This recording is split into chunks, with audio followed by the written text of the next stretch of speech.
Hello दोस्तों, आपका अपना YouTube चैनल श्रीनिधि एकेडमी आपका हार्दिक स्वागत करता है। मैं हूं जितेंद्र कुमार और आज की वीडियो में हम हेनरी के नियम के अनुप्रयोग पढ़ेंगे। तो वीडियो में अंत तक बने रहिए। अगर आप इस चैनल पर नए हैं तो चैनल को सब्सक्राइब कीजिए, वीडियो को लाइक कीजिए और ज्यादा इसको शेयर कीजिए। तो हम हेनरी के जो हेनरी का नियम है उसके दैनिक जीवन में जो उपयोग हैं उनको ही हम उसके अनुप्रयोग कहते हैं, उसके बारे में पढ़ेंगे। ठीक है, कल हमने आपको हेनरी के नियम के बारे में बताया था और हमने कोल्ड ड्रिंक और सोडा वाटर का एग्जाम्पल दिया था। ठीक है, तो हेनरी के नियम का ये एक अनुप्रयोग है जिसमें जो सोडा वाटर है या हमारी कोल्ड ड्रिंक है उसमें जो गैस भरी जाती है वो उच्च दाब पर भरी जाती है। ठीक है, क्योंकि निम्न दाब पर गैस उसमें नहीं मिल पाएगी। जल की या हमारा जो विलयन है, जो कोल्ड ड्रिंक का जो विलयन है उसमें गैस की विलेयता बढ़ाने के लिए हमें उस पर उच्च दाब डाला जाता है। कम दाब पर जो हमारा विलयन है और गैस है वे आपस में नहीं मिल पाएंगे, उनकी विलेयता नहीं बढ़ पाएगी। ठीक है, तो पहला अनुप्रयोग पढ़ते हैं हम। कोल्ड ड्रिंक अथवा सोडा वाटर में CO2 की विलेयता बढ़ाने हेतु बोतल पर CO2 उच्च दाब पर मिलाई जाती है। ठीक है, उच्च दाब नहीं दिया जाएगा तो जो हमारी CO2 है वो विलयन के अंदर, हमारा जो विलयन है उसके अंदर नहीं मिलेगी। ठीक है, अब चलते हैं दूसरे पर, देखेंगे।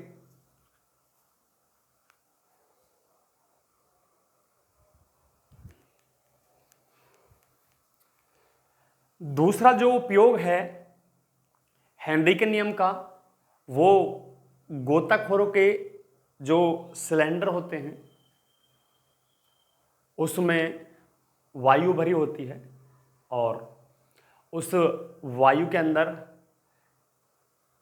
ऑक्सीजन और नाइट्रोजन गैस मिली हुई होती है। ठीक है, ये पहली बातें बताई जा रही हैं। ठीक है, क्योंकि आजकल दुर्घटनाएं नहीं होती हैं गोताखोरों के साथ, क्योंकि जब स्टार्टिंग में जो गोताखोर, जब इतना विज्ञान इतना डेवलप नहीं था कि ऑक्सीजन सिलेंडर का आविष्कार हो चुका था, तो गोताखोर सिलेंडर लेकर, वायु का, ऑक्सीजन का सिलेंडर लेकर उतर जाते थे समुद्र में।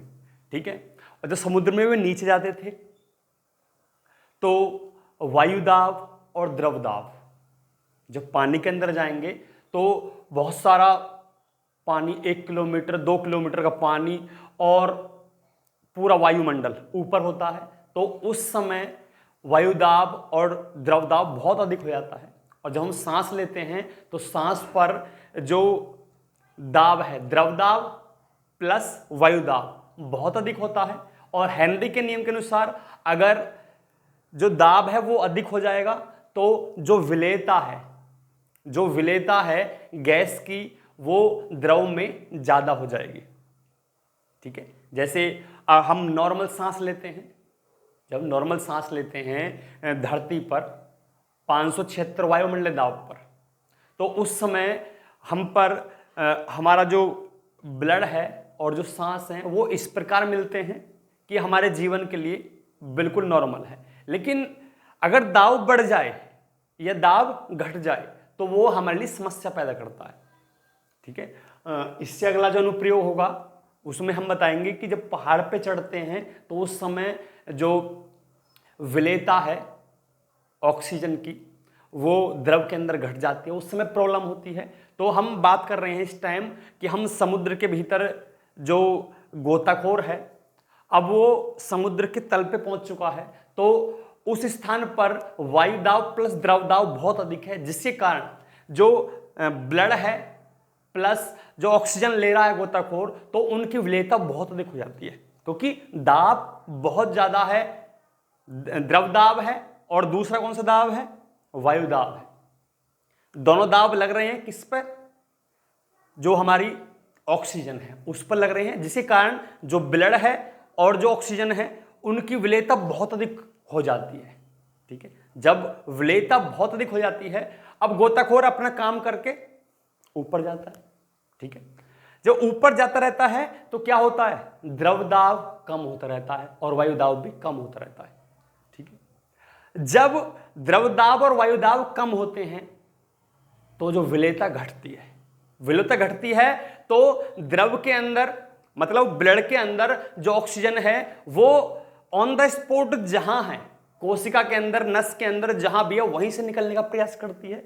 जब निकलने का प्रयास करती है तो स्टार्टिंग में जब गोताखोर जाते थे, जब वे बाहर आते थे तो जो ऑक्सीजन थी वो ऑन द स्पॉट जहां है वहीं से निकलने का प्रयास करती थी और जो गोताखोर था वो लहूलुहान हो जाता था, ठीक है, और ज्यादा घातक स्थिति में मौत भी हो जाती थी,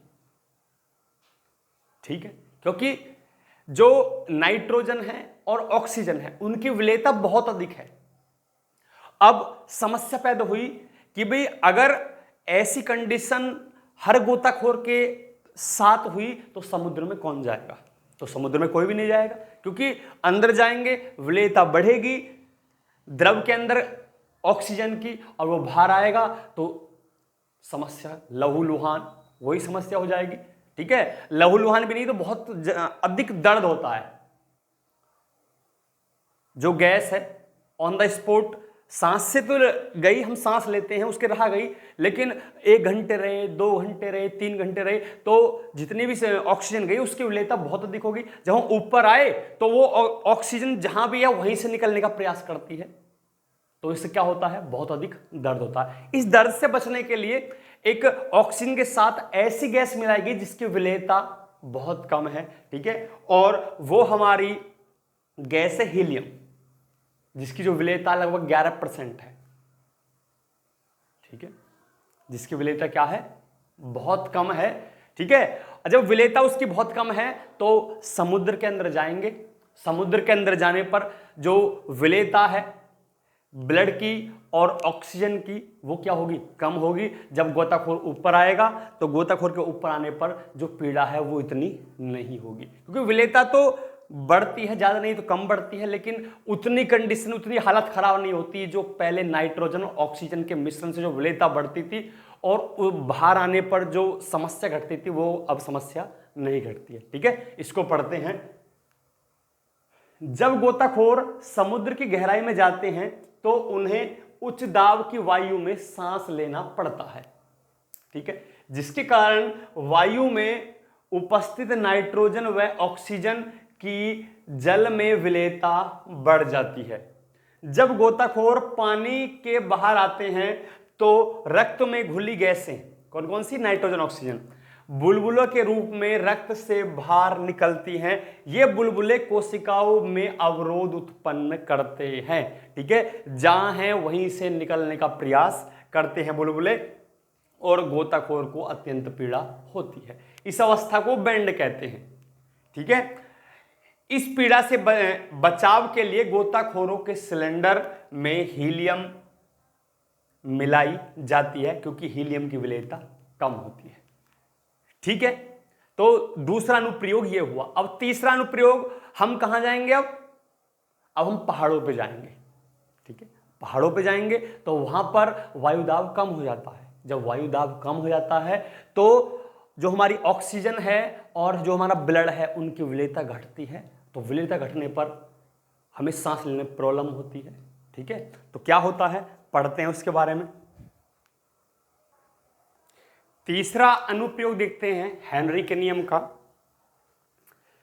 जो पर्वतारोही होते हैं, जो पहाड़ों पे जाते हैं, जब वो पहाड़ों पे बहुत ऊपर पहुंच जाते हैं तो उनको सांस लेने में समस्या होने लगती है, कारण कि वहां पर वायु दाब कम है। जैसे कि हेनरी का नियम है कि दाब कम होगा तो जो विलेयता है वो भी क्या हो जाएगी? कम हो जाएगी। किसकी विलेयता? जो हमारी ऑक्सीजन है, जो वायु है, उसकी रक्त में, ब्लड में जो विलेयता है घट जाती है और शरीर को जो उपयुक्त ऑक्सीजन है वो नहीं मिल पाती है, ठीक है, क्योंकि उपयुक्त ऑक्सीजन प्राप्त करने के लिए जो दाब है, जो वायु दाब है वो अधिक होना चाहिए। और क्योंकि जो पर्वतारोही है वो कहां पहुंच गया है? पहाड़ों पे अत्यधिक ऊंचाई पे पहुंच गया है और वहां पर वायु दाब कम है, प्रेशर कम होते ही जो विलेयता है वो भी कम हो जाती है, जिसके कारण सांस लेने में समस्या होने लगती है। जब सांस लेने में समस्या होने लगती है तो उसके साथ समस्या होने लगती है और शरीर कमजोर हो जाता है, और जो सोचने की शक्ति है पर्वतारोही की वो कम हो जाती है, और वो एनोक्सिया, ठीक है, जो स्थिति है उसको एनोक्सिया कहेंगे, वो एनोक्सिया से ग्रसित हो जाता है। ठीक है, पढ़ते हैं एक बार। पहाड़ों या अत्यधिक ऊंचाई वाले स्थानों पर वायुदाब कम होता है, जिससे पर्वतारोहियों को सांस लेने में समस्या होती है, क्योंकि रक्त में ऑक्सीजन की सांद्रता कम हो जाती है।